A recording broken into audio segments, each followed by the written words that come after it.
All right. Hello, everyone. Welcome back to the stream. Good to see you all. Hello, Vorax. Hello, MR3, Vidra, The Nordic Way. How are y'all doing? All right, so, yeah, today we're going to be working on my GMTK jam game. Hello, Drufus.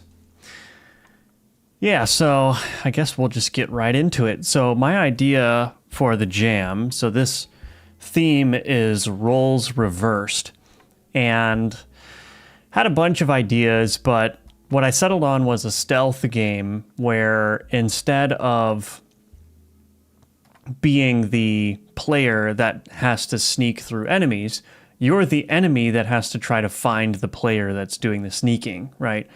So it's kind of a reverse of the typical like stealth level that you have in AAA games and whatnot. So the idea is, let me make this bigger.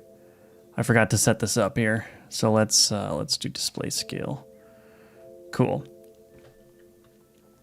So yeah, so I've done a little bit of work already. So I'll show you what I have. So it's very rough. I still have a lot of work to do, but basically you are this little enemy character and you have to kind of move through the level to find the player using the searchlight here, which I'm going to make the lighting much nicer, but I'm just trying to get a feel for what the game will look like. And you have to find the player, and there's the player right there. And that's about as far as I got. So yeah, basically just need to figure out precisely what the mechanics are going to be. I think that there's probably going to have to be a lot of audio cues so that you can locate the enemy pretty easily. But yeah, I mean, we'll see. We'll see how it goes. I have to play with it and see if I can make it fun, but that's where I'm at with the idea right now. And so the next thing that I want to do is I want to actually place some objectives that the player, when I say player, I mean the entity that's doing the sneaking, right? Since it's a role reversal. It's not what the actual player is playing. But so the NPC player needs to have some goals, like things to rob or goals to achieve, that you have to stop them from doing. And so that's the next thing that's up on the next, or up next for my work that I need to do. Hello, Thelier. What's up? A stealth game, but stealth is optional. That's like most AAA games, right? Could make an interesting horror game out of this concept. Yeah, like a 2D. You could do a lot with just like playing with the lighting and stuff. Hello, Dragon Apple. Thank you. Thank you, thank you. All right. So let's just do something very basic here. Let's construct a new scene. We're going to call this player goal or something. Let's say enemy goal. I'm getting my terminology all mixed up, but that's all right. So the enemy goal, we're going to add it to a group called enemy goal. And the reason is because there needs to be multiple goals. Otherwise the player would just be able to kind of camp the one goal. The other thing to do, I guess, would be to... There's another way to approach this, which would be to make it more of like a cat and mouse thing where you have to like kill the player before they kill you. But I'm going to try it with these goals that you have to guard first and see what happens. So we're just going to add just like a color rectangle here, just so we can see what's going on. 10 by 10. Cool. Just give it a color here.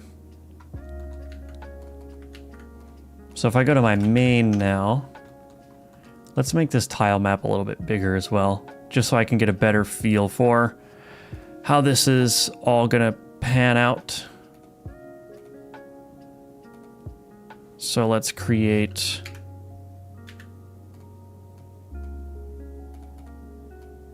There we go. Just make the level a little bit bigger, that's all. Okay, and then we can make more of these solid pieces. There's basically no rhyme or reason to this. I just want to place a bunch of things in here to see how that will play. Okay. And then our enemy here, we'll start the enemy over in the corner, start the player over in this corner. All right. Now let's start placing some goals. So enemy goal. We'll put one maybe here and one here. And then one maybe right there. Okay, so what I'm going to do is I'm going to, in the enemy here, just on the ready method, and I'm using GDScript for this. I'm going to say var goals is equal to get tree, get nodes in group, enemy goal. And then if goals dot size is equal to 0, we can just return out of there. Or let's do greater than 0. Then we're going to say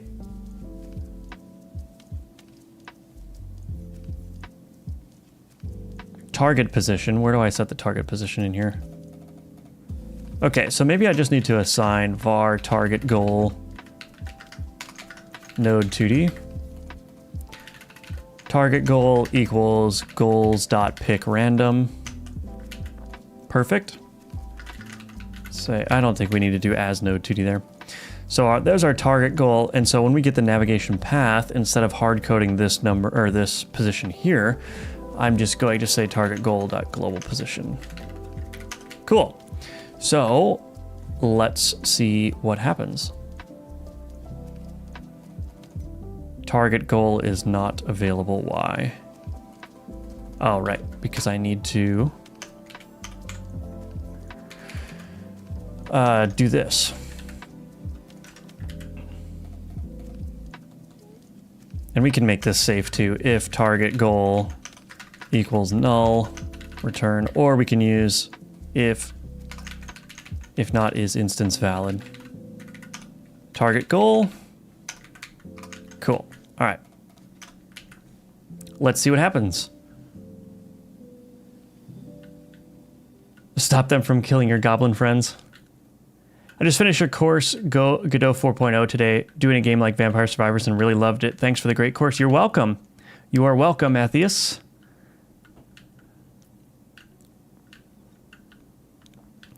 Not sure if this is the place to ask, but will you do a C# focused course at some point? Yeah, that'll probably be the next course that I do whenever I get to it. Aha, there he is. Run away. Okay. So here's how the game will work. So I've got this that I need to guard, this that I need to guard up here. Where is this little bugger? Oh no, where is he? There he is. Okay. So that's actually, I'm already seeing some potential here. Obviously, I'm going to need to do a lot of work with the gameplay, but there's a certain tension that already exists with just not knowing where the player, or where the, I don't know what to call it, where the NPC is going to be. Oh, there you are. So if I add like a bunch of audio cues and visual cues that are designed to like give you a hint without making it too easy, I think that's going to be the big challenge. Is like, I don't want to make it just like a blind search in the dark, but I also don't want to make it so that as soon as the player makes a sound or something that you immediately know where the player is. And that could potentially be solved by adding some player states. So maybe, you know, if the player makes noise, the player will also enter a state where they start sprinting, right? So like they go a little bit faster instead of their constant speed, so it's less predictable where they're going to be after they've made the sound. I think making the player go multiple pathways to an object. So if the player always starts in the same position and chooses, let's say, this goal right here, then that means that the player is always going to take the same route to it, right? I could write code that makes it so that the player will choose a different route every time, or I can just sort of vary the player's spawn position. So I'm just kind of thinking out loud here, trying to figure out what exactly I'm going to do with this game. I don't know why this guy is so washed out. Why is that happening? Is it because I have this editor point light? Let's see.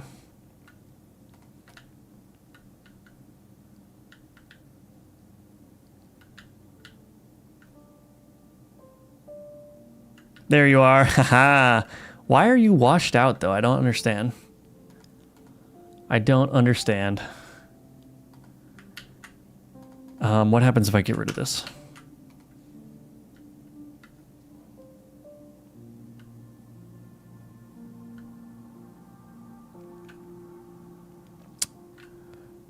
Okay, I don't know why that's happening. Yes, GDScript is all tab-based. Won't the NPCs also have flashlights? Probably not. Struggling to see the fun aspect?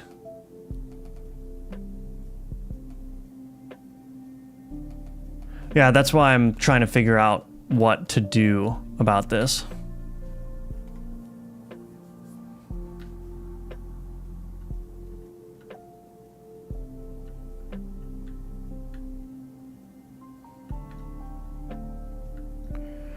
There is a way to make this fun, I just have to figure it out.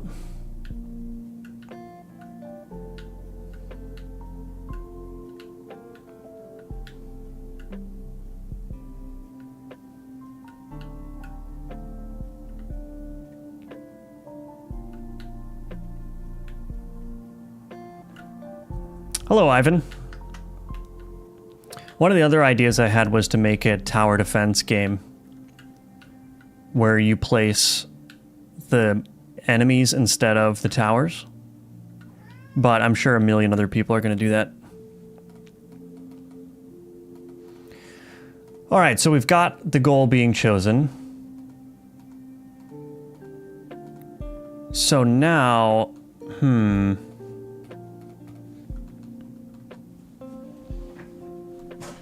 oops. Yeah, I gotta figure out, I just need some...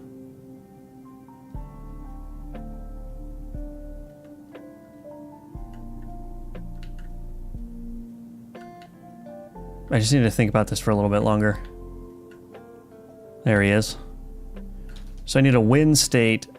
So the player needs to be able to pick up the goal and then run back. So maybe we'll just implement that really quick and see what happens. Whoops.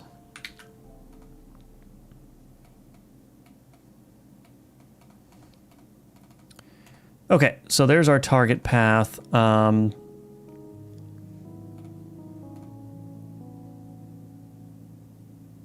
gonna need a state machine of some kind. But not yet.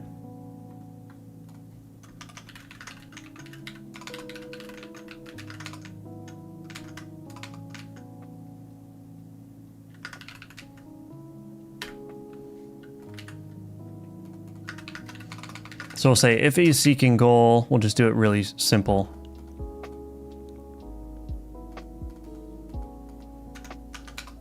Else, if is seeking goal, then we're going to say target goal. We're just going to free it for now.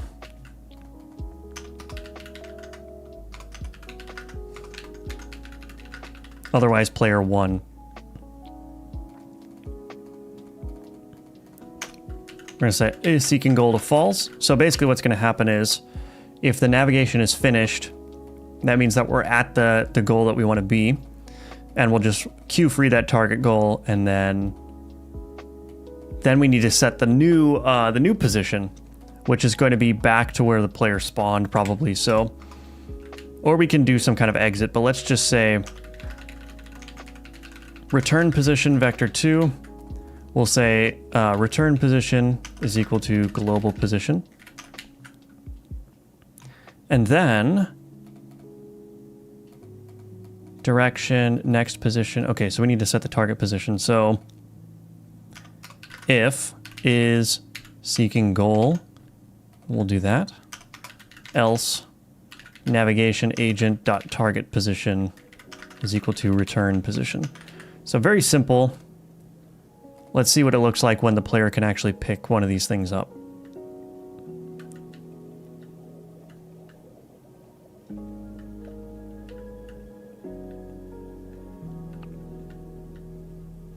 Where are you going, sir?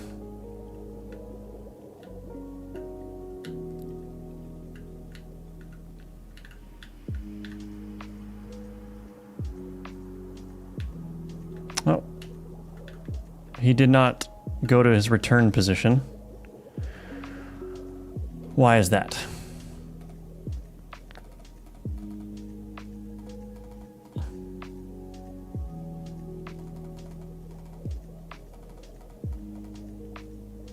Oh, because of this.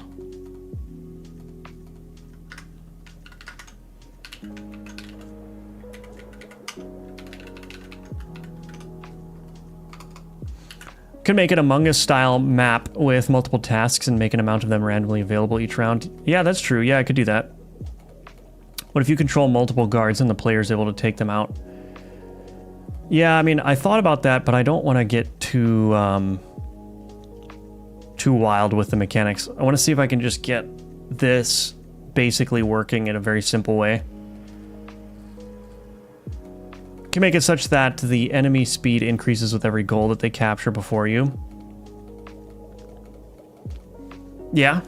So I like the idea of the character you're playing as having goals. So it's kind of like a race against the other player. All right, let's see if he's gonna. Are you gonna return your to your position here?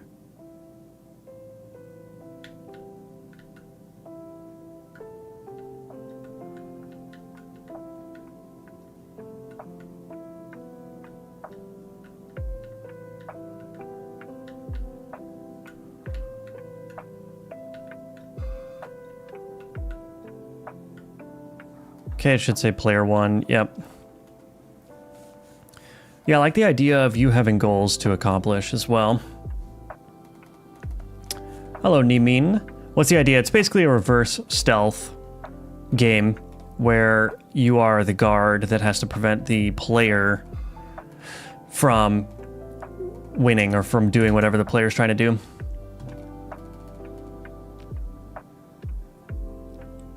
Yeah, so I think... Let me just run through it again.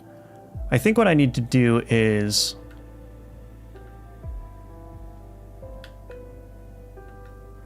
maybe work on the lighting a little bit.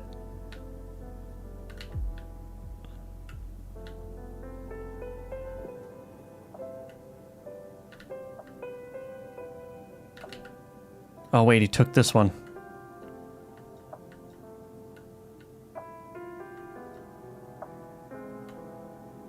He already won. Yeah, I don't know. I really don't. I think there's a way to make this work. I'm just not entirely sure how to proceed.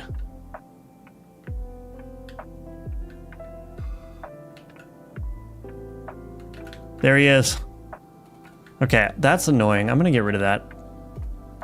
What I have is I have a navigation obstacle on this character, but I'm gonna get rid of that. I don't need that anymore.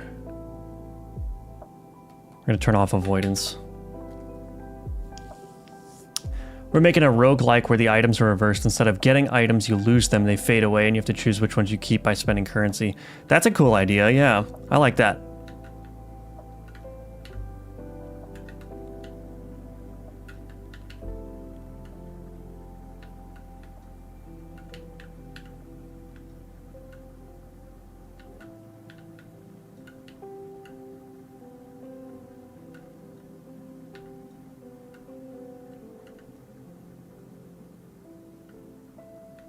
Yeah, the win condition is something that I need to figure out still.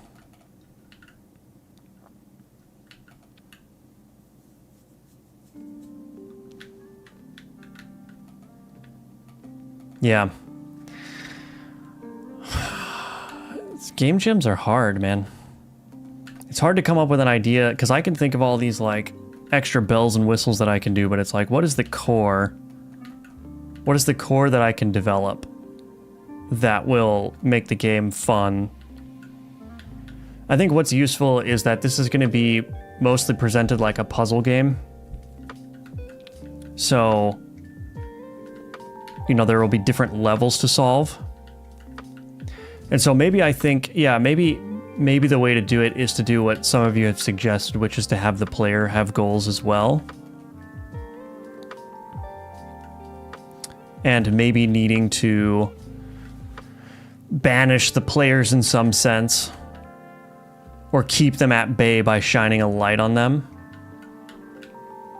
Like, it could be like super gamified, so you know how you get like a mission failed screen when in those AAA games when you just get seen. It's like mission failed, retry. It could be like that, but for the player. So you shine a light on the player, it just says, oh, mission failed, and they disappear out of existence, but they respawn and they keep coming. And so then maybe the real goal is, yes, you want to prevent the players from robbing your things, your treasure chests and whatnot, but maybe you also have something else that you need to do.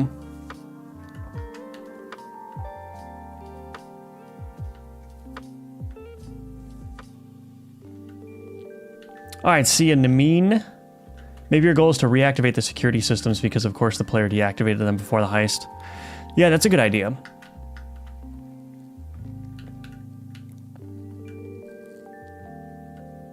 Yeah. So let me try something here. I'm going to try...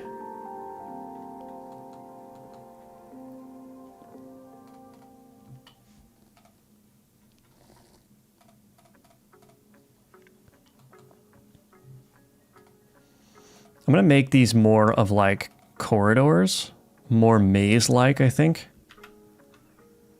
I want to see how that plays. Come on. All right, so if I just make these...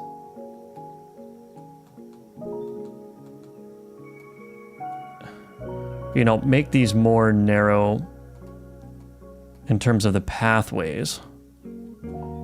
I wonder if that's going to give a more maze-like feel to it, to the point where it'll be a little bit more engaging, perhaps? We'll see.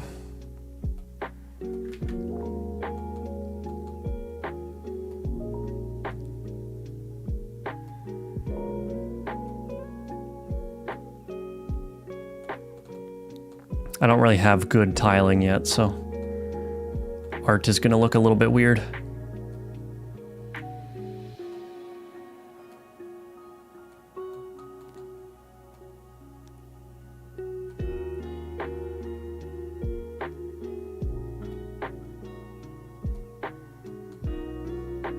Oh, that doesn't go anywhere. We'll do that. Well, that's not pretty, but yeah, we'll see how that goes. So let's see what that... Oops, I'm stuck in the terrain. So if it's a little bit more maze-like and less open, that's going to give a little bit, I think, a little bit more interest here. Oh goodness, where is he? Oh, he's there.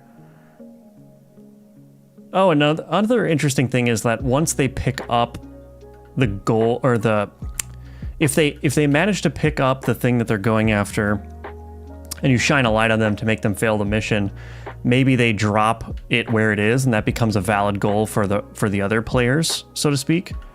And maybe part of your task is to put it back where it came from. So it's kind of like a war of attrition, right? Like you're trying to constantly, you know, roll back what the players are doing, but there's also some goals that you need to achieve as well.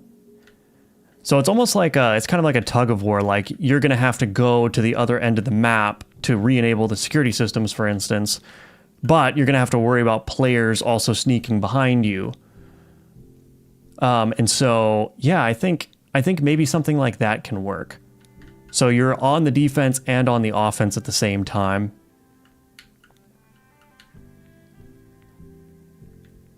I think something like that could work.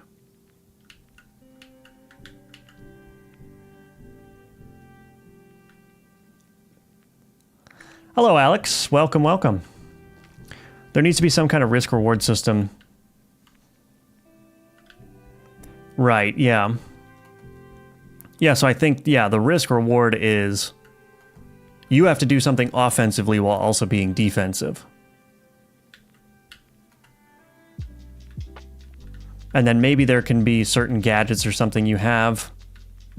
I don't know. Let's just start iterating on that idea real quick. So let's create a player goal. Yeah, so let's just create a player goal, for instance.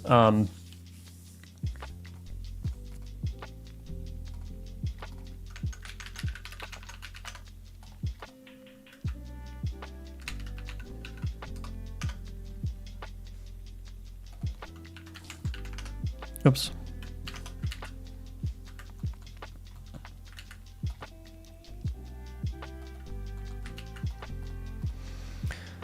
Let's add an area 2D. Collision shape 2D.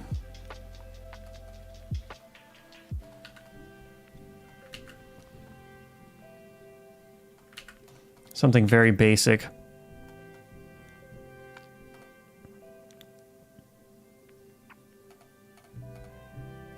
So it'll look for the player hitbox.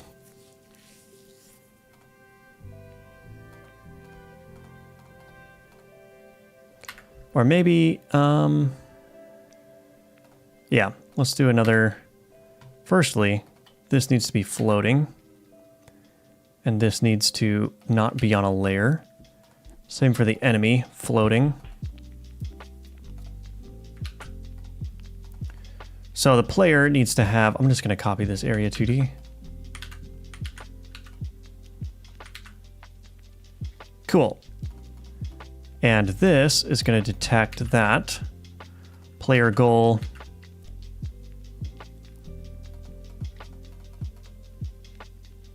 Let's just add a script to it. Area 2D dot area entered dot connect on area entered on area entered other area. We're just going to queue free. Cool. All right, so now that we've got that, let's instantiate player goal, or do I want to? Yeah, player goal. So we'll put a player goal here and here and here. All right, let's see what happens. So I'll be looking around. So I'm looking for the player and for the goals that I need to hit. There's one. Okay, I got one. Oh, there he is. Okay, shined a light on him, so we'll just say that I froze him in his tracks and there will be another player coming.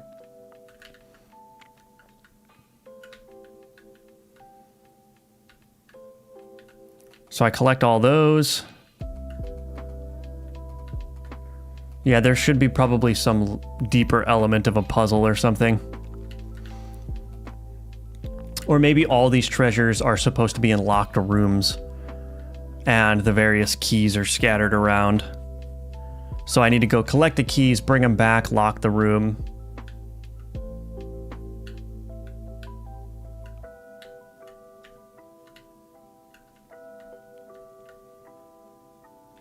Okay. Yeah, so maybe collecting keys to lock down the treasure, and that means that if a player takes the treasure, I have to find them, shine a light on them, make them fail, grab the treasure, bring it back to where it was, and then lock it.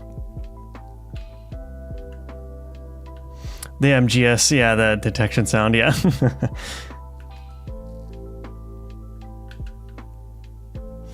If the player has to steal some items, what stops you from just carrying the closest exit location?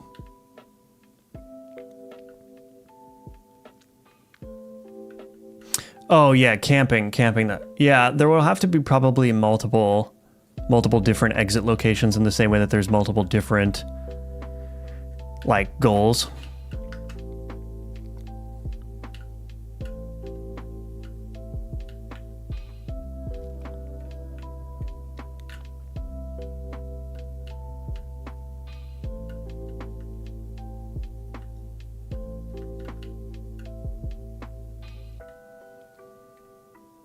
Yeah, I wish there was a quicker way to prototype this. I want to see if that feels good, but I'd have to spend a lot of time building all that out to see if it's actually feeling okay. So there's a key. I can come up here and I can lock that. Okay, let's say that one's locked. Oh, and he stole it.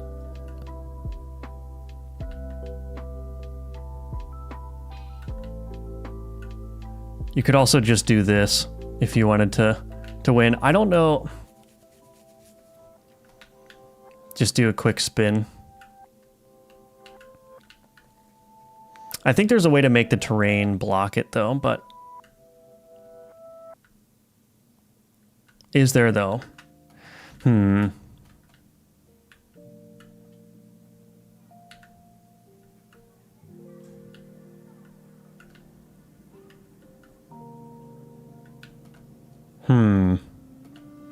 Now I'm starting to doubt this idea. I have to do a lot of like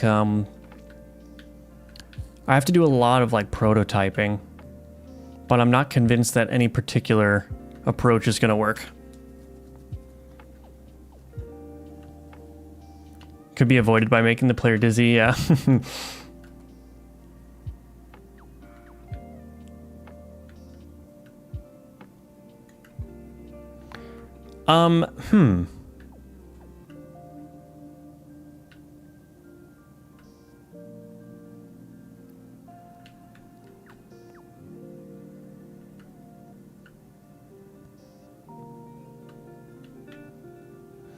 Yeah, it's the same way. Like if I have to keep in mind like time sensitivity. If I'm going to pivot away from this idea, I kind of need to decide if I want to do that now. Because I could spend the next couple hours prototyping and seeing if that, if the game will work out. But I think there's a risk that it won't.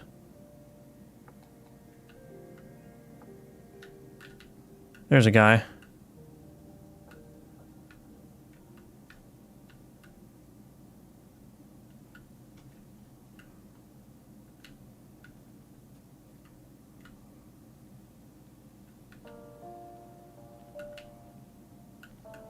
Also, I don't know why he's white. That's so annoying. Okay, let's try a little bit. So let's try this.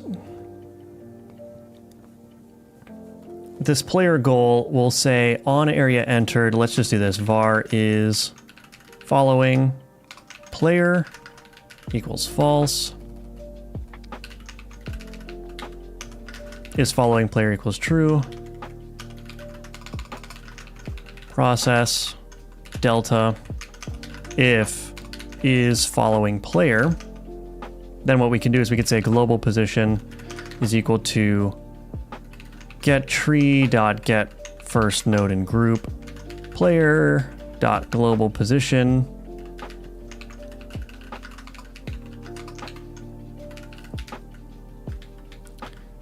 this will be, let's do this.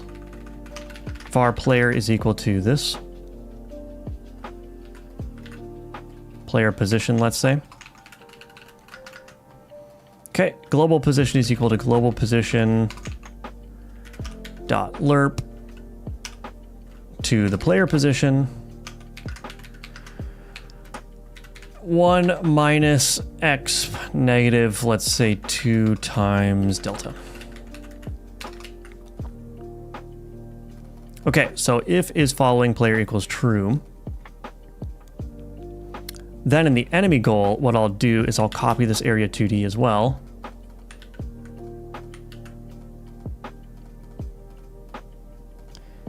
This is going to be really nasty, but I'm just going to write some really nasty code just to see. So I'm going to add that to the player goal group, and then the enemy goal here, let's add a script. Object empty, create, okay. So on ready, let's do this. Area 2D dot connect, or area entered rather. I don't know why it's not giving me. Oh, I gotta do this. Still gotta get used to GD script a little bit. Or is it area? No, I was right the first time. Area entered dot connect on area entered. So on area entered, other area 2D. So when the player enters this area, what I want to do is I want to say, okay, var player goals equals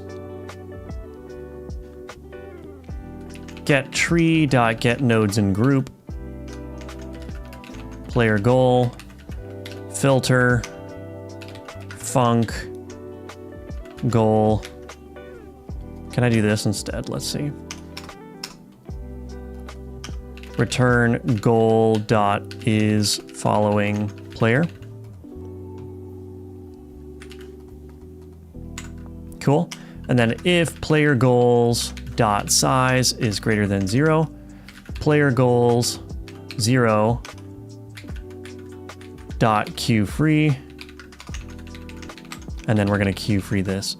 So basically what's going to happen is if I enter the vicinity of an enemy goal, which is what the enemies are trying to get, I'm going to look at all of the player goals, which are like keys, get the ones that are following the player and just free the first one. So let's see if that works. So basically it's going to represent locking down the goals. So I've got this. Okay, so that's following me now. Okay, so I locked that one down. And now the player is presumably... Oh, maybe he was going for that one and he's not there anymore. Oh, yeah, so now that goal doesn't exist, so I've got this crash going on.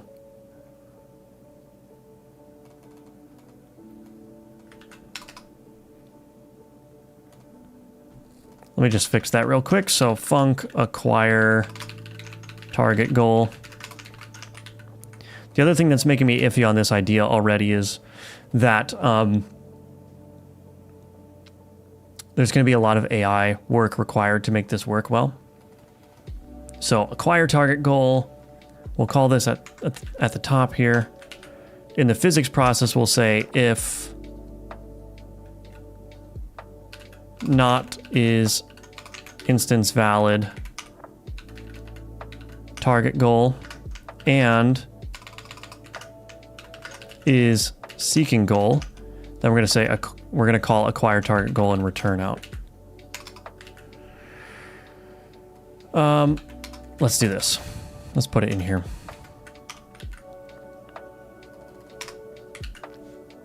All right, let's see how that works.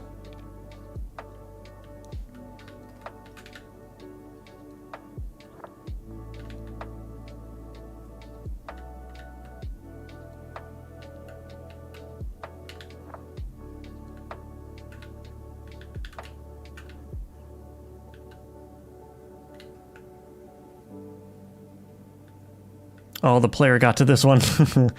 Where are you? There he is. Okay, I'll pretend like I stopped him. So I locked that one down. Here's another key down here. Yeah, I think, okay, so it's working decently as a prototype here. So I think the last thing I need to do is I just need to make it so that if I aim at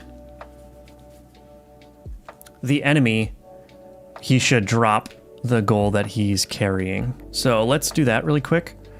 So the enemy goal, goodness, this is a mess.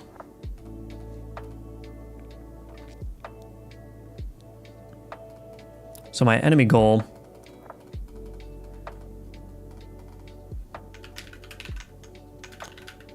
we'll call this one player area.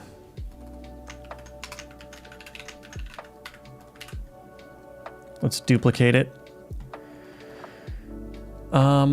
Actually, do we need to do that?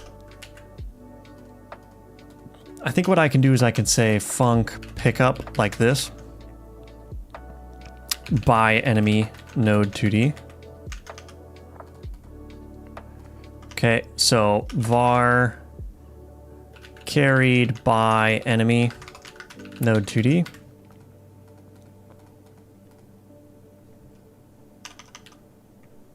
If is instance valid carried by enemy, then we're just going to return. So we're not going to be able to lock the thing down if it's currently being carried.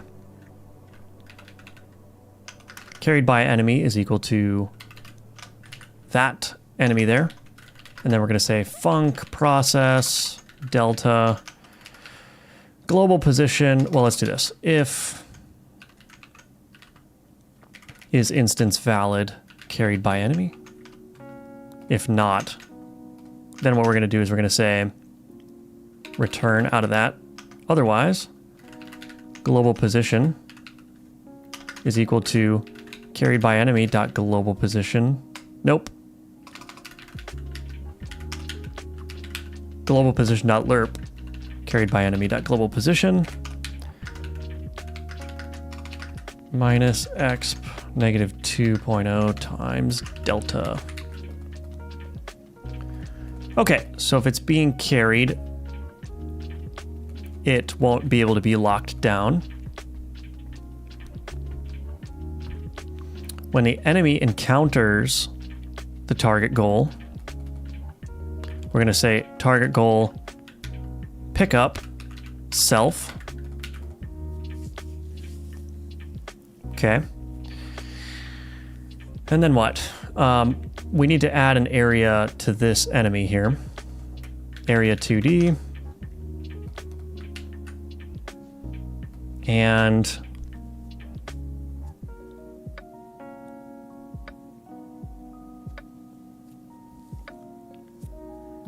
add a collision shape. New circle shape. That's fine. It doesn't need to be perfect right now. We're just prototyping here. Layer, what is the mask here? We want the mask to be the enemy hitbox. Yeah. So area 2D dot area entered dot connect on area entered. Okay, and then in here, other area 2D. Basically what I'm going to do is I'm going to do something very hacky here, which is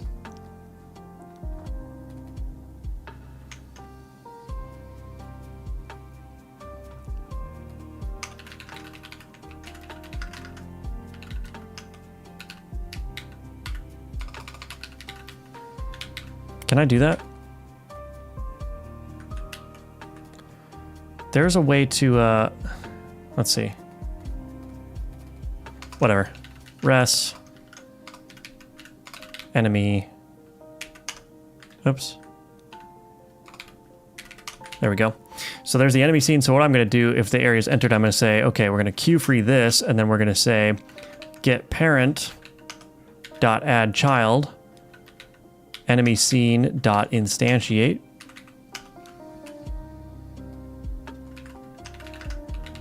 We'll say new enemy is equal to that. We're going to add the child new enemy, and then we're going to say new enemy dot global position is equal to return position. Okay, and then the last thing to do to get all this working is to create another area 2D under the player. This area is going to be on the enemy hitbox layer. Add child node. I'm going to put that as just a child of the point light 2D so that it matches the rotation. And then we're going to do collision shape 2D. We'll just do a rectangle shape, I suppose. And of course, I can't actually see.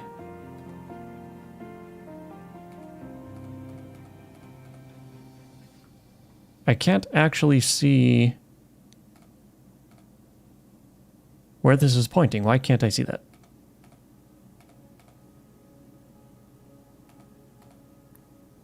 Huh, that's odd. Well, in any case, I should be able to guesstimate it here. There we go. We'll just say that's fine. Doesn't need to be perfect. Okay, so now I think that's it actually. So let's turn on visible collision shapes just so I can see if that's working. All right. So let's give that a little bit of a play and see. So basically the enemy now is going to be able to pick up these things. We'll lock that one down.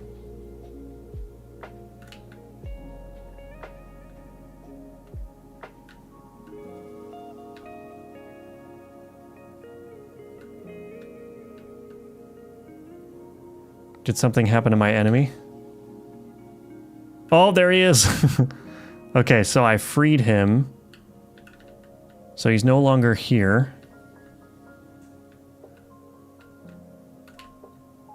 There's only one more left. Of course, I can't actually see the enemy because he's being freed immediately.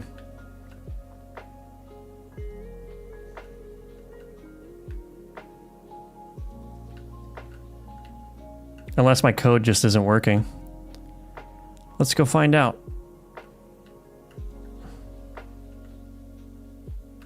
Yeah, he's not working.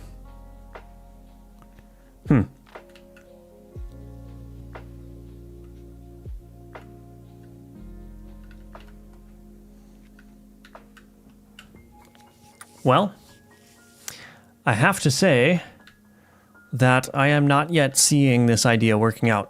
So I may have to do something different. Yeah, this usually happens to me in game jams. My initial idea usually doesn't work out.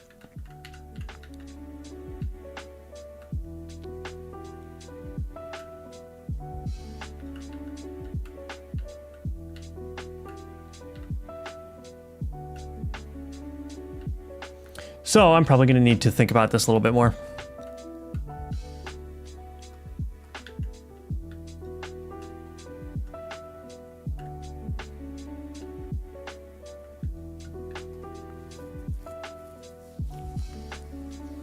Where's all these errors coming from? Reference non-existent resource. Oh, I'm getting a cyclic reference error. Maybe that's why it wasn't working. So maybe I can't do that. Can I load it instead?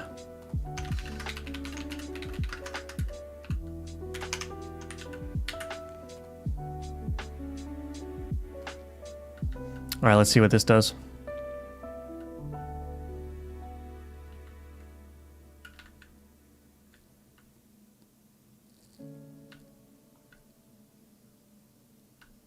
Got him. Haha.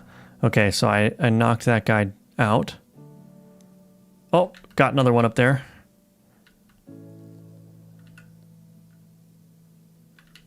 Okay, so I locked that one down. So there's only one more. Ah, there he is. I got him.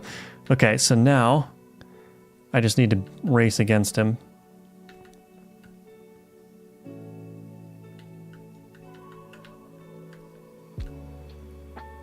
So let's see. There he goes. What are you doing? Something is very wrong. Okay, well, I don't know if this idea is gonna work. Let's maybe do some back to the drawing board style thinking here.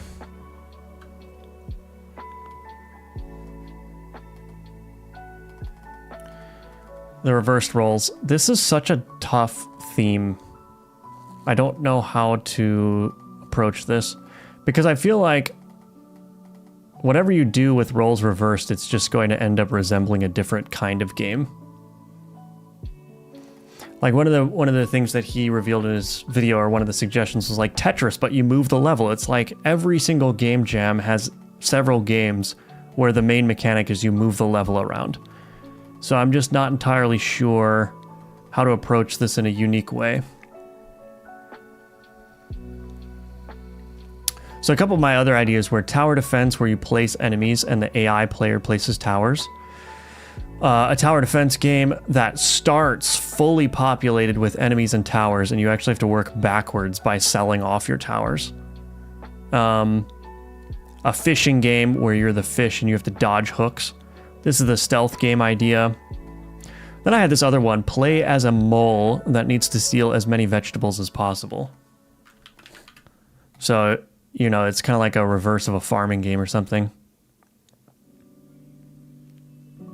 But yeah, I don't know. Thank you, Felix. Hello, Yvonne Vaughn. Yeah, I thought of a Survivor's like with you're the one spamming the waves. I thought about that as well. Yeah, I'm just kind of like at a loss for what to do here. I like the tower defense idea, but I kind of don't want to do that because I don't know if I can make it work without introducing multiple enemy types and multiple tower types, which is a lot of work.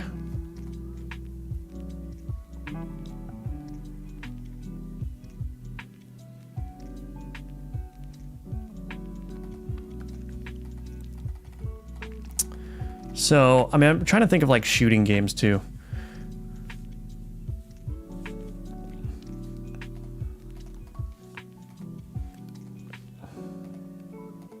Close the program, thank you.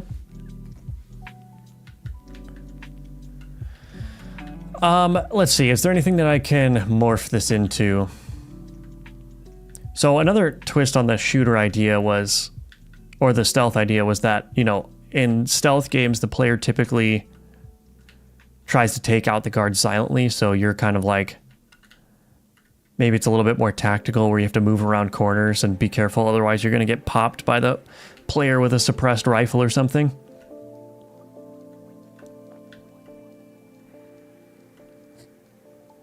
Hello, Frydev.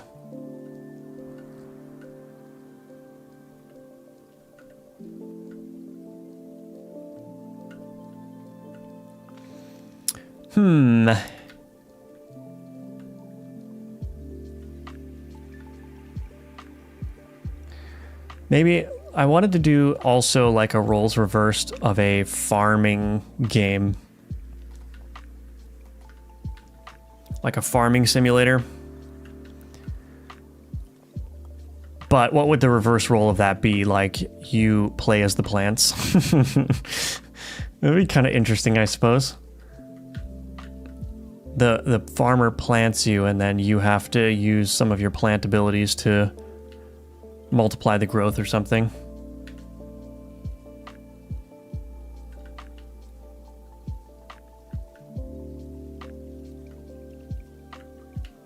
Maybe instead of playing as a guard, you have a limited supply of energy and have to tactically decide which camera's laser beams to turn on. Yeah, that's kind of like a twist on Five Nights at Freddy's, right?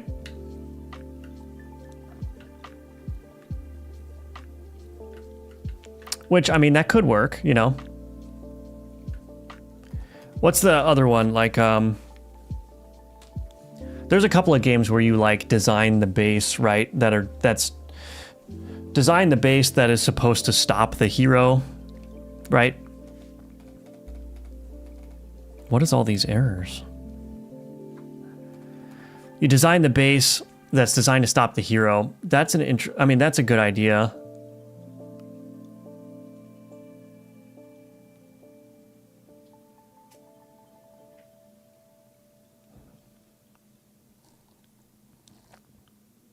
You're a cow and you have to escape. That's pretty cool. An asteroids game where you play as the asteroid. That's a good one.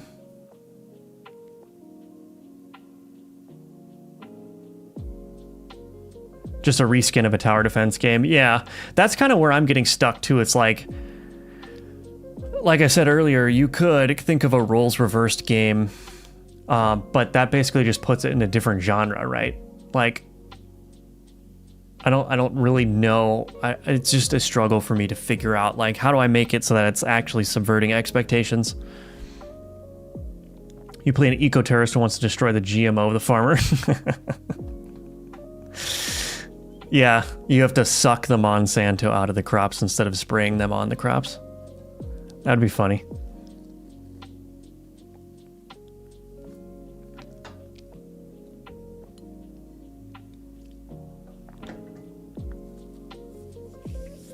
Yeah. Well, I'm in quite a conundrum here. I'm quite a conundrum. I mean, I think I could probably make something presentable if I just, you know, plowed through with this idea, but it wouldn't be the best game that I could make. So that's a conundrum. We are on the GMTK grind, absolutely. Absolutely, Zygen. How about a play on words with roles reversed? Maybe something with dice? Well, I thought about that too, but the last GMTK jam was Roll of the Dice was the theme, so I didn't want to make like another dice game. I mean, it could be done. Roll reversed, roll of the dice. So what if it's like sentient dice that throw humans?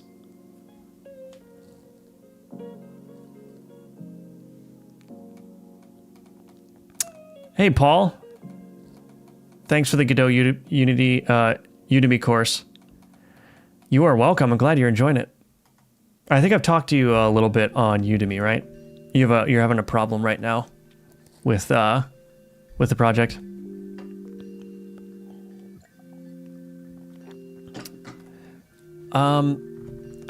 Man. Maybe we'll start writing down some other ideas. So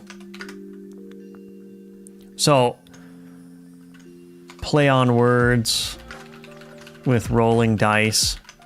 Play as the base to keep the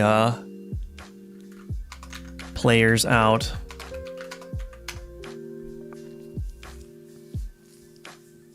I was going to join, but went to a concert last night and did not get back till way late. Yeah. Sounds like a good weekend to just chill. Okay, good. Yeah, Paul. Yeah, I'll try to respond to you when I have a little bit of time. Keep trying to help you out there. Man, yeah, I might have to actually take a little break and just kind of like figure out what I'm actually doing with my life.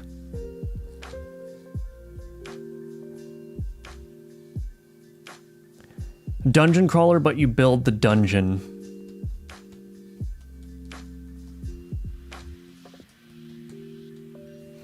Yeah. Yeah.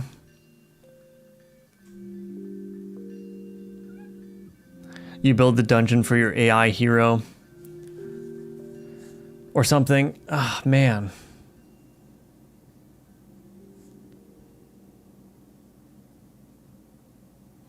What if you reverse the roles of the controls in a controller? Ooh, that's an interesting idea. So you could more or less make a classic game, but maybe just reverse all the controls. That's interesting. Make a classic game. That would be wild. That would be very difficult.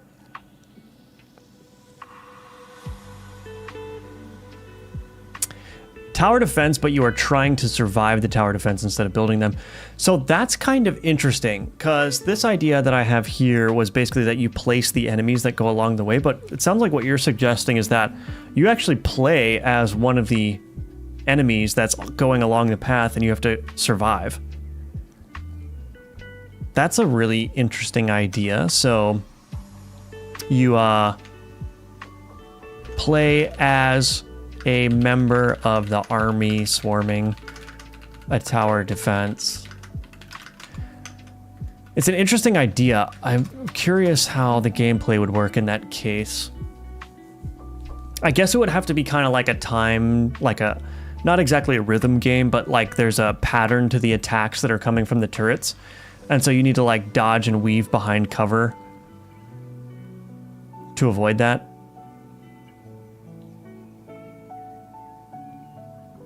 Maybe it's a tower defense game, but instead of the tower shooting automatically, you have to actually control each tower. So like you click on a tower, then start shooting, and then you bump to another one.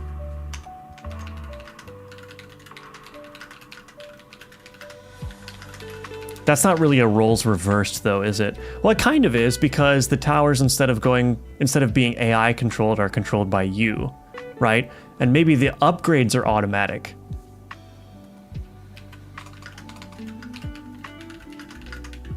Okay, interesting. That one sounds promising. What do you all think of that one? A tower defense where you manually have to control the towers, and they are automatically upgraded. And maybe they're placed automatically too. So upgrades and placement are automatic. And maybe instead of the upgrade being strictly automatic, maybe it's upgrades happen when you get kills. I think there's already a game, or there's probably already a lot of games like this. But what do you all think of that one? The player is an enemy idea. Yeah, that's really cool. Yeah.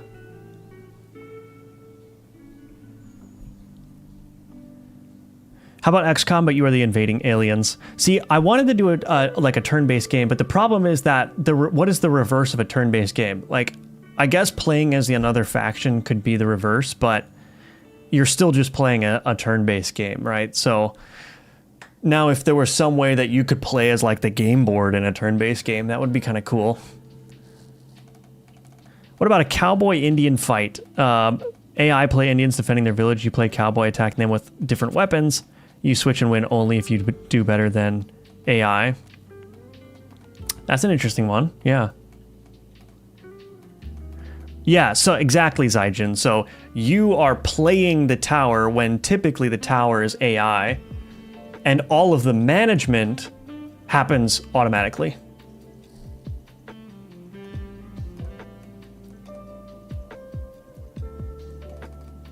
Good night, Nordic Way. Thanks for hanging out.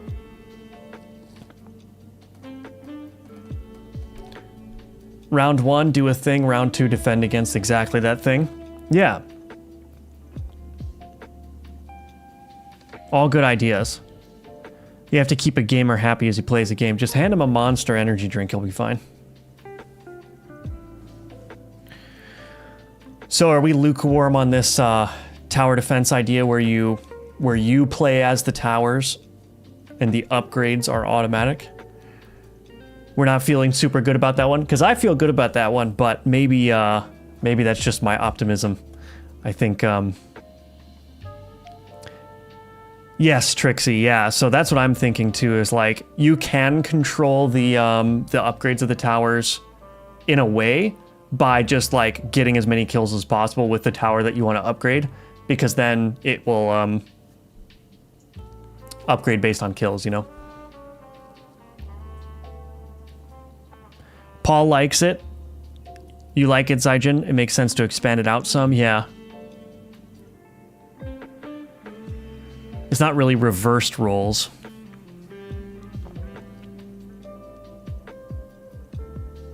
Yeah, I mean, I agree with you. If you look at my game jams on itch.io, most of my games are very, very big stretches. Actually, one of the best games that I made for a game jam that ended up placing really well didn't fit the theme at all, but it still scored really well because it was a fun game. And so that's kind of why I'm like, it's not, I agree with you, it's not really like a total role reversal. Like people aren't going to see it as a role reversal like immediately. But I think that this has the potential to be really fun, which in a lot of ways is more important.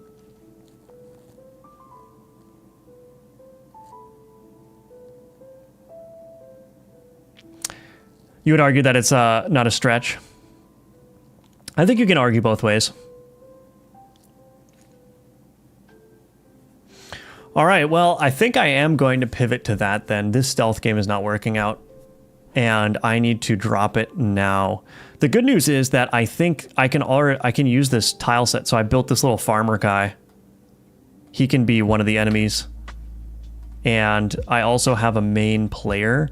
I probably won't have a player though. Maybe I'll just get rid of him. But, and I've already got, where is the tiles? I've already got tiles here too, like a path and everything. And I've got a palette. So basically I can use all this art and yeah, do a quick pivot here. It sucks to have wasted what, already 6.5 hours. But, you know, it's not bad for a prototyping stage. Better to pivot earlier than to go well into tomorrow before I realize that my stealth game isn't working. Would you switch between multiple towers manually, or would they all fire at once when you click a spot? That's a good question. So the way I was originally thinking it is that you would have to sort of be possessing the tower that you want to shoot, and you could only shoot one at a time. But shooting them all at once is an interesting idea. I guess if you shot them all at once, it would there would have to be a different way to make that gameplay interesting, because there's kind of like a strategic element to hopping between turrets to shoot. Maybe the enemies are farmers and you are the plants just trying not to be harvested. Ooh, yeah. Yeah, so the towers are plants or something. Unless you're thinking of a different genre instead of towers. I could see that. That also makes the theme a little bit better too, because if towers are being built automatically, then that's kind of like, whoa, where'd those come from? But if the plants are just sprouting, you know, as towers, then that makes more sense.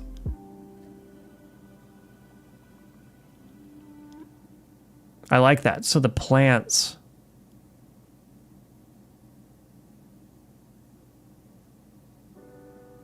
Towers are built automatically to harvest plants and you just have to sprout better. Yeah. Yeah.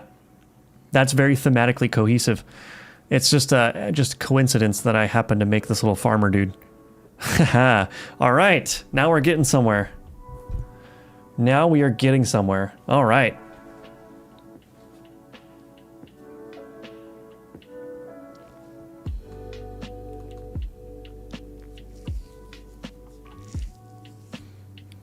Let's, here, I'm going to commit what I've got.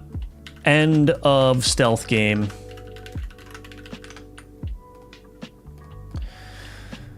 Okay, so sorry.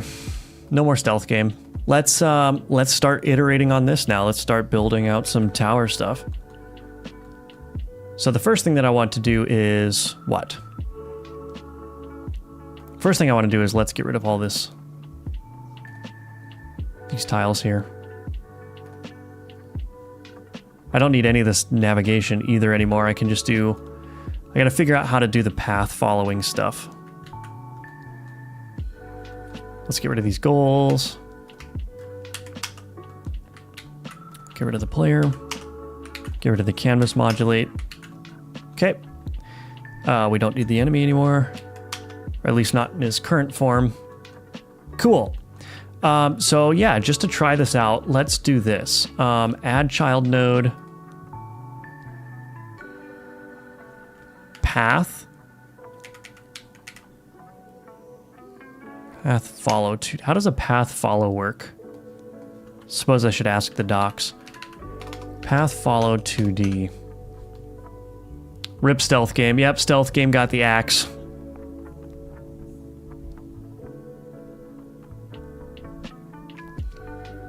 This node takes its parent path 2D and returns the coordinates of a point within it, given a distance from the first vertex. What?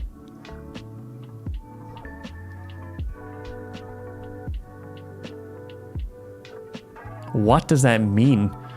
This node takes its parent path 2D and returns the coordinates of a point within it, given a distance from the first vertex.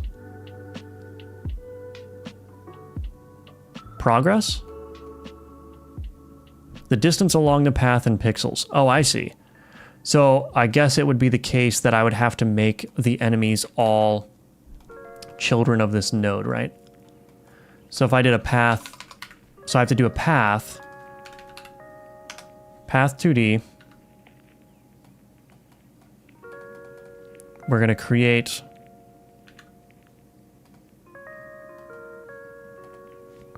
let's just do something very basic here. Okay, so there's a path. I don't know if you could see that very well. Path follow underneath. Interesting. Okay, so I guess what I need to do then is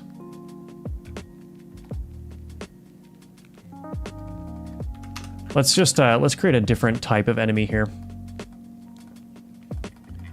So I'm going to duplicate this guy. We'll just call it farmer. Farmer, open this up. Farmer. We're going to remove this script. Let's get rid of this point light. Let's get rid of that canvas material. Get rid of the area 2D. Get rid of the navigation agent. Get rid of the path find timer. Get rid of that. Change the type to a path follow 2D. Cool. And then let's add a script. I've never used the path follow 2D, so I'm hoping that I'm doing it correctly. Const speed equals 50. And then we'll do this. Progress plus equals delta times speed. Okay. Now the question is that going to work?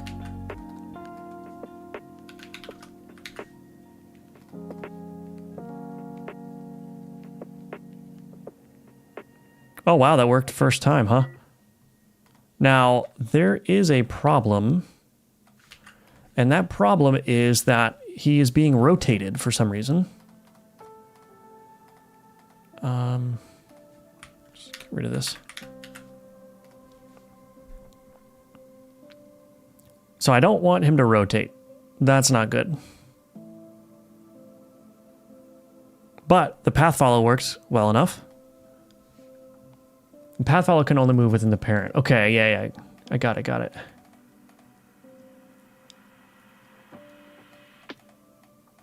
Yeah, that's funny. Yeah, roles reversed. Here, you make the game. That is really funny. I would bet you would get some positive feedback if people opened it up and were like, what is this? You sent them like a Godot project, they open it up and the main scene says, here's a framework for you to build a game.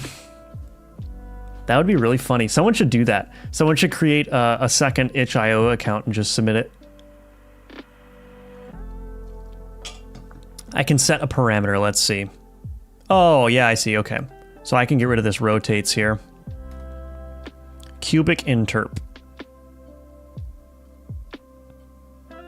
I don't think I want that, and I don't want loop. Okay, this is actually, that's kind of a handy little thing here.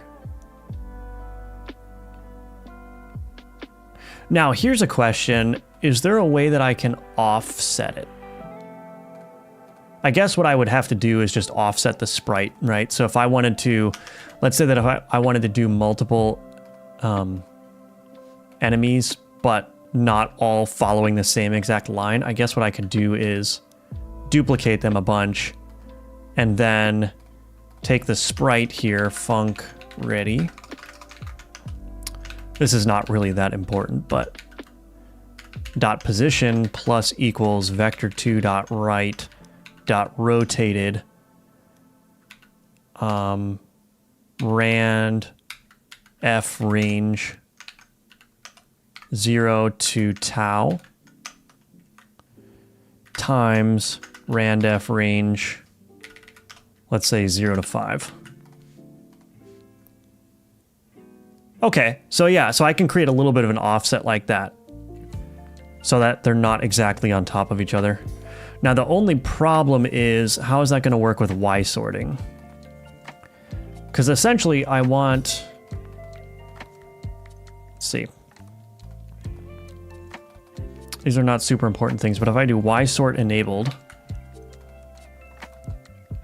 that works. But if I do something like this, where I set this farmer up here, but then I do editable children, and I move the sprite down this way. See, since the origin point is up here, he renders behind the other dudes, but the sprite is actually in a position where he needs to be rendered somewhere else. So the question is, can I just give this an offset? Oops. Let's see. H, oh, is this what it is? H offset, V offset? Well, there we go. I should look at the properties before I, before I go on a massive tangent, shouldn't I? Thanks, Godot devs.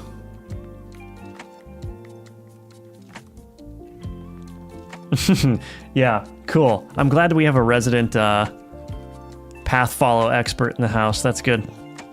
Thank you for the help. We'll do that instead. I mean, it's not super important, but I just want to make sure that's nice, you know? H offset is equal to randef range. Let's just do -2 and 2. And then V offset equals randef range. Let's do -5 and 5. Perfect. And we've got the Y sort. Okay. So the next step then is to make a turret. Do I want to keep cubic interpolation on? Is that going to make the smoothing all around the corners a little bit nicer? It's not really noticeable. I could always make the sprite sort of lag behind a little bit, or move on its own in some way. That can all be done later. Let's build a turret. Let's build a turret. So I'm going to create a new sprite. I'm just going to do something very basic here. We'll make it a flower turret.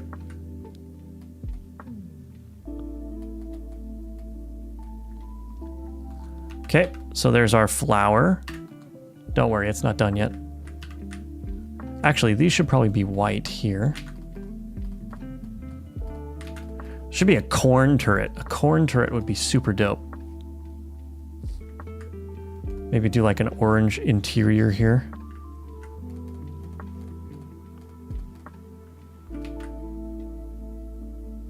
Perfect. So get the orange interior, and then we'll give it a stalk. Something like that. And the stalk should, I guess, be thicker at the bottom. That's kind of cool.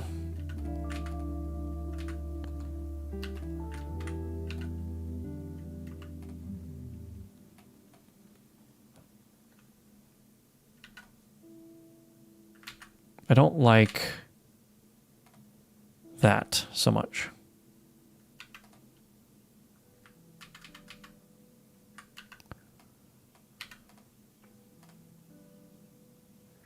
Well, doesn't need to be perfect, I suppose. We're not done with this, but I'm just going to save it. Folder.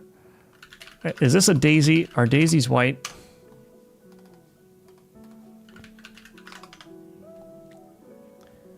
You've been working on memory-friendly ECS and C# a couple years ago. Maybe I'll just submit that for the jam. Yeah. Roles reversed. You're the engineer now.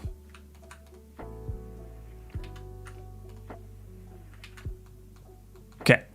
So this is looking decent. I'm going to... Maybe the stock should actually be a lighter color so that I can leverage the darker color for that and the lighter color for that. Cool.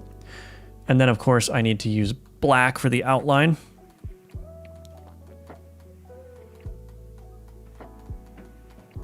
Hope this is big enough.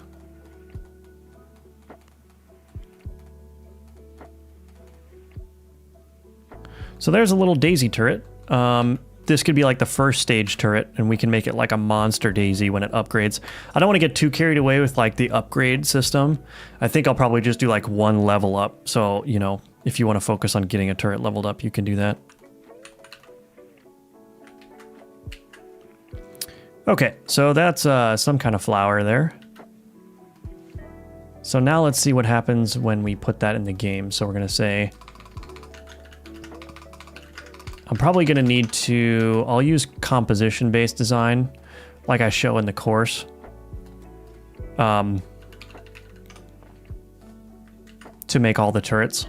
But for now, in order to just get something working, we want to do this.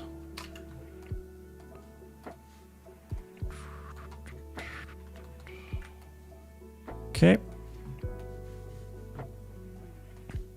So there's our daisy there. Now what happens when I put this in the main here? So let's instantiate a child scene. So maybe it's a little bit too small, but I just want to see how it looks in game. And I wonder now, I used a bigger screen for the stealth game because it was important to see what was going on, but now I'm wondering if something a little bit thicker is going to be good. Let's see. No, that's probably too zoomed in. Okay, we'll go back. We'll go back. So yeah, so the idea is that you'll click on this turret and you'll shoot, shoot, shoot, shoot, shoot.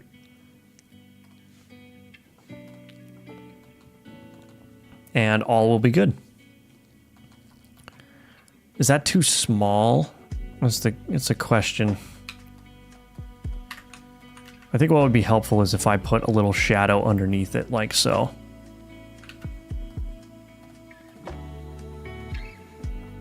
That looks a little bit nicer. Perfect. May even do it a little bit more than that. Like that.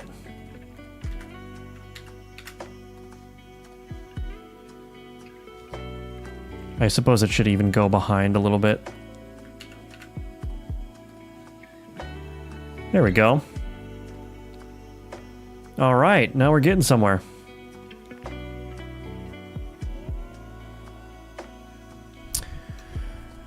Add more shading to the petals. Let's see.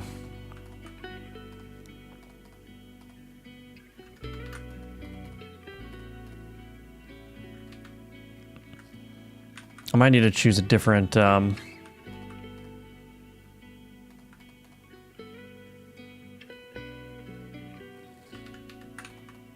I need to choose a different palette. Oh, maybe I'll use the pink here.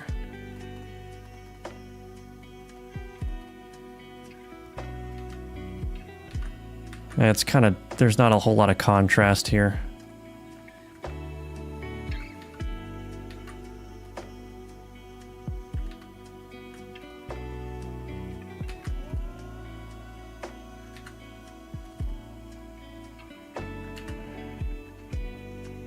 That looks better.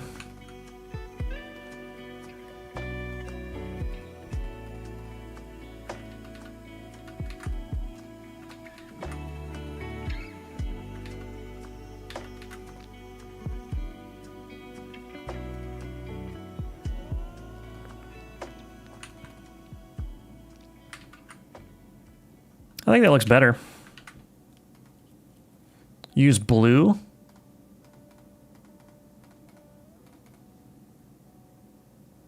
Okay.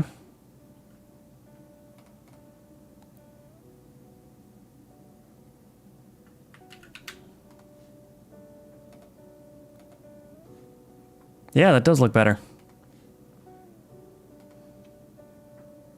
Cool. Thank you.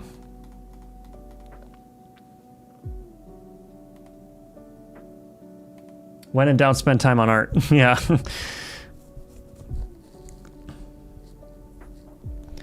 Let's see.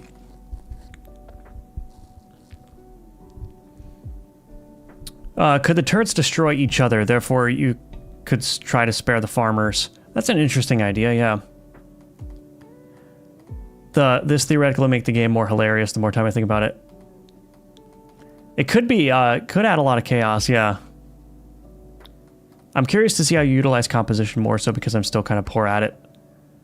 Yeah, we'll see. We'll see. I need to get the basics. I don't know if I'm going to get to that today, but I'll probably be doing a stream tomorrow morning my time, Eastern time.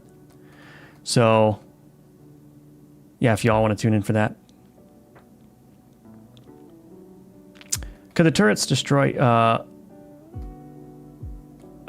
already... Yeah. I mean, it's an interesting idea. I think I should probably just focus on the main mechanics and see how far I can take those. But it is an interesting idea, for sure. So now, let's get the Daisy to shoot something. We'll just create a... I don't know, we'll just create a Daisy bullet or something.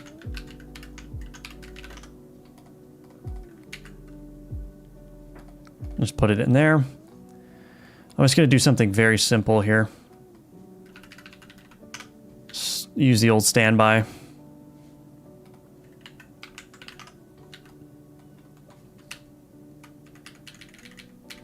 Okay, so there's our Daisy bullet. Add child node.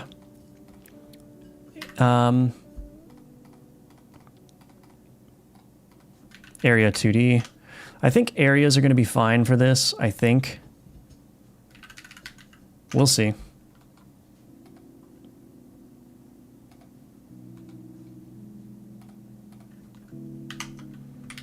Give it somewhat of a big area here. Okay, so this area is going to be looking for... It's going to be on the layer of the enemy hitbox.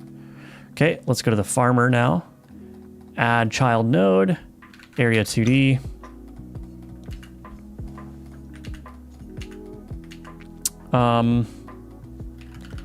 Collision shape 2D. New circle shape. Can't go wrong with circle shapes. Okay, and then this guy exists or is going to look for the enemy hitbox. I don't like the change that they made in Godot 4, where only the mask layer will emit signals, because then it kind of reverses the way that I typically do things. Because, so the way that I used to use layers and masks in Godot 3 was that the thing that needs to detect the collision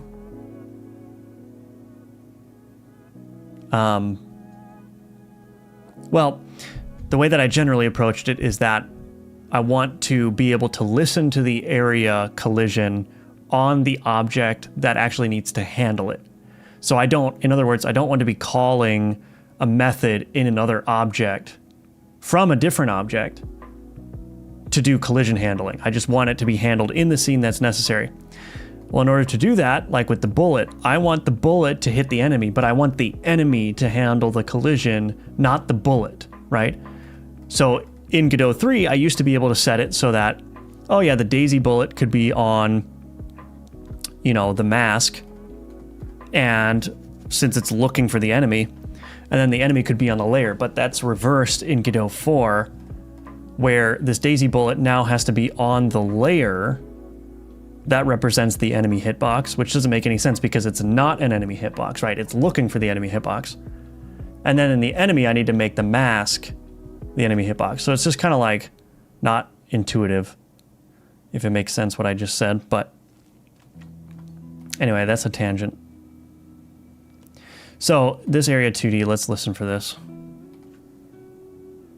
Oh, did I? No, wait. Okay, we got the enemy here. So area 2D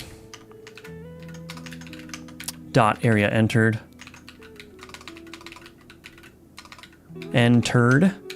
connect on area entered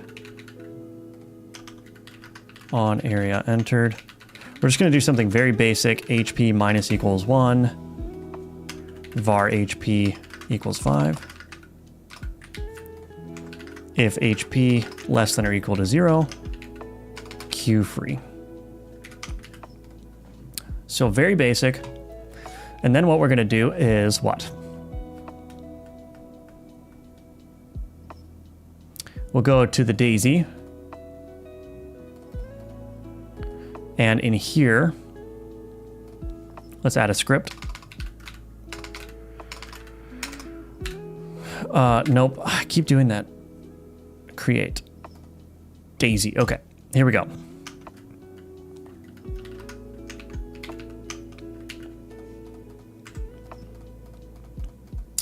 So process, I don't think I want to do that actually. Well, maybe. Add a new action. Let's just call this fire. Left mouse button, that's fine. Cool.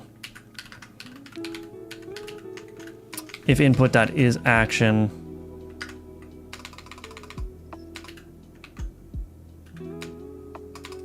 Input is action just pressed. Fire, I'll probably change it so you can hold it down, but for now what we're going to do is just going to preload this. So var bullet is equal to preload res daisy bullet. Okay. We're going to say var, let's call this bullet scene. Bullet is equal to bullet scene dot instantiate. Add child. Let's do get parent, add child, bullet dot, oh boy. I have to add a script to this. So to answer your question, who asked the question about, oh, Zygen, yeah, the composition. So I'm already seeing a bunch of places where I would use composition. So the health for the farmer, for instance, the health and collision handling could be its own component. For this bullet, having some kind of movement component, because I'm going to have like a velocity. It's not like a character body 2D or anything, but I'm still going to have a velocity. And then I'm going to have like a method called start that takes a direction. So, and this is going to be something that every bullet needs. So abstracting that out into a component would be good. But anyway, so start, we're going to say velocity is equal to, of course, I don't want these values to be hard-coded either, but we'll say speed is equal to 150, and then velocity is equal to direction times speed.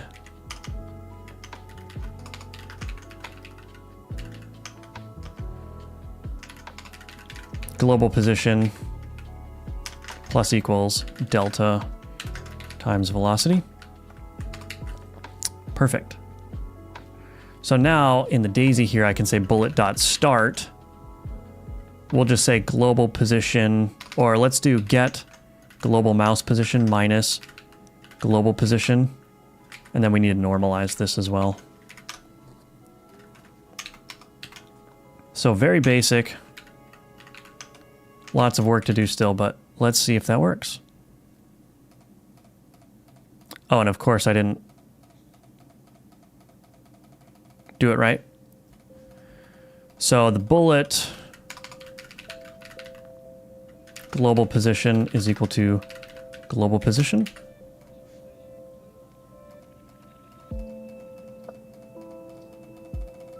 That does not appear to be working. So why is that not working? We've got this layer enemy hitbox. The farmer's got this area 2D. We're connecting to this on, oh, other area. We need to add that. Goodbye. Okay, so the other thing is that the bullet will need to be freed, which is unfortunate. So I'm just going to say other area dot queue free. So here's another thing, right? The bullet can theoretically hit multiple people at the same time while it's being freed, so it can register multiple collisions. If you don't want that to happen, another good way of doing that is like a composition-based design, so you could have each bullet could have a distinct component that represents a bullet, like collision count component or something like that. And what you can do in like this farmer on area entered is you can say, okay, is the area that I'm colliding with, does it belong to a scene that has a collision counter? If it does have a scene that has a collision counter, then I'm going to decrement the counter if there are still collisions remaining, right? So that way I could say, well, you can do one maximum collision. And so if 4 different entities all try to handle that bullet, only the first collision registered will actually take damage. So that's another place where you could do, you could also do it with classes, right? I could define a bullet-based class and use inheritance and do the same thing.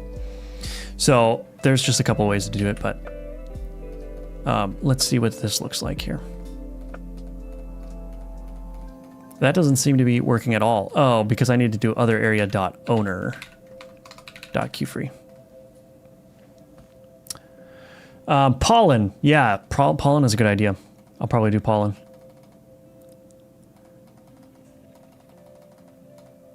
I got so many bugs with collision layers. Yeah, it's... the collision layer stuff is just... I don't like the change that was made to that. I'm going to turn down the farmer speed.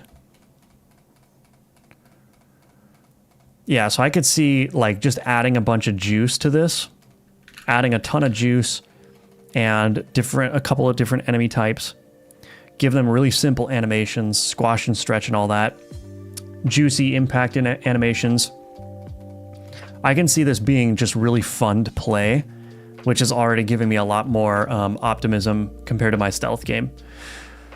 Because I'm used to making games that involve bullets and collisions like that. And so I kind of have an idea of how to make them feel good. I'm not an expert in it, but yeah, I'm feeling good about that.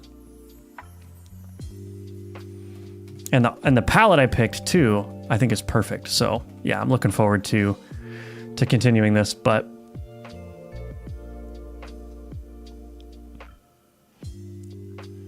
cool. All right, well, I've been at it pretty much all day, so I think I'm going to take a break now. We'll give my mind some more time to chew on this new pivot here. But yeah, I will be back at it tomorrow, probably around 10 a.m. Eastern time. So if any of you are interested in tuning in for that, you are more than welcome to come. I'd love to have you there. We'll be doing a longer stream tomorrow morning because I'll be refreshed and all that. So yeah, if I watch your stream while being in the jam, am I cheating? No, not at all. Collaboration is encouraged. Cool. All right, well, thank you everyone for tuning in. Thanks for all of your ideas and brainstorming with me. It really helped. You helped me abandon my terrible stealth game idea, so I'm feeling better about this one. So yeah, if you're interested in learning how to make a game in Godot 4, you can check out my Udemy course. The link for that is in the description below. Also, you can play the demo for my game Gunforged on Steam right now. So please go ahead and try the demo, wishlist it, leave your feedback in the Steam forums if you are so inclined. And yeah, I will see you all in the stream tomorrow morning. All right, have a good one, everyone.